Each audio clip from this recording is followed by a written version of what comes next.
Hi friends, welcome back to my channel. ఈరోజు సొరకాయ curry ఈజీగా చేసుకోవడం ఎలా చూపిస్తున్నాను.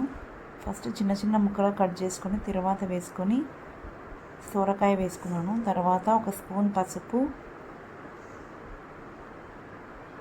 కొంచెం పచ్చివాసన పోయే వరకు తిప్పుకొని తర్వాత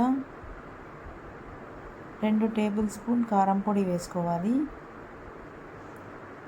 కొంచెం కలర్ వచ్చే వరకు వేసుకొని 1.5 స్పూన్ అయినా వేసుకోవచ్చు.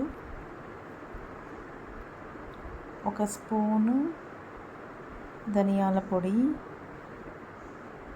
తర్వాత నైస్ సాల్ట్ వేసుకున్నాను 1 స్పూను. తర్వాత చిన్నగా తరిగి పెట్టుకున్న టమోటాలు బాగా కలుపుకొని, అందులోనే సొరకాయలను ఆల్రెడీ నీళ్ళు ఉంటాయి, సో నీరు ఊరుతుంది. అదే మసాలా లేకుండా సింపుల్గా ఎలా చేసుకోవాలంటే కొన్ని వాటర్ వేసుకోండి. ఇందులో నేను కొబ్బరి యూజ్ చేయలేదు, జస్ట్ శనగిత్తనాలు అండ్ తెల్లవాయి మాత్రమే యూజ్ చేశాను.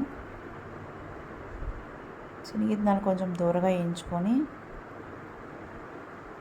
ఉప్పు తీసుకొని కొంచెం లైట్గా వేయించుకున్న తర్వాత తెల్లవాయి అండ్ శనగిత్తనాలు 2 మిక్సీ పట్టుకోవాలి. మిక్సీ పట్టుకున్న తర్వాత